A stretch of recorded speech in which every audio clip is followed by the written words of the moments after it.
నెల్లూరు జిల్లా పొదలకూరు మండలం చాలగుట్ల గ్రామంలో ఎమ్మెల్యే సోమిరెడ్డి చంద్రమోహన్ రెడ్డి పొలం పిలుస్తుంది కార్యక్రమంలో పాల్గొన్నారు.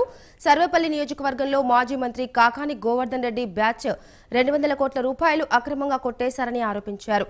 పేదలు కట్టుకున్న ఇళ్లకు బిల్లులు నిలిపివేశారని అన్నారు.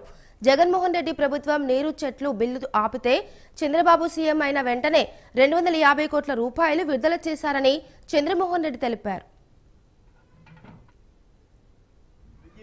రెడ్డి లాంటి వాళ్ళు, కాకాని గోవర్ధన్ రెడ్డి లాంటి అవినీతి చరిత్ర, మీ దోపిడీ చరిత్ర ఉండేవాళ్ళు చంద్రబాబు నాయుడు గారి గురించి మాట్లాడుతున్నారు. జనం మొఖం మీద ఊస్తారు, మీ మొఖాన్న ఊస్తారు. మీ చరిత్ర ఏంది, మీ బతుకులేంది అన్నీ బయట పెడతాం, వదిలిపెట్టే ప్రసక్తేలా. ఈరోజు మళ్ళీ O&M ఆపరేషన్ అండ్ మెయింటెనెన్స్ చేయాలా, వెయిట్ చేస్తున్నాం. శాంక్షన్ కోసం 10 లక్షల కోట్లు అప్పు చేసి లక్షల కోట్లు పెండింగ్ పేమెంట్స్ పెట్టి జగనన్న పబ్జీ ఆడుకుంటున్నాడు. కష్టాల్లో ఈ ప్రభుత్వం, ఎన్డీఏ కూటమి ప్రభుత్వం డబ్బులు రిలీజ్ చేస్తుంది.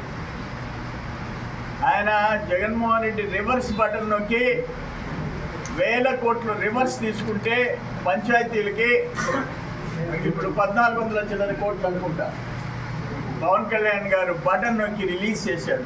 అది మీకు మాకు తేడా. స్థానిక సంస్థల డబ్బులు కూడా రివర్స్ తీసుకున్నాడు ఆయన.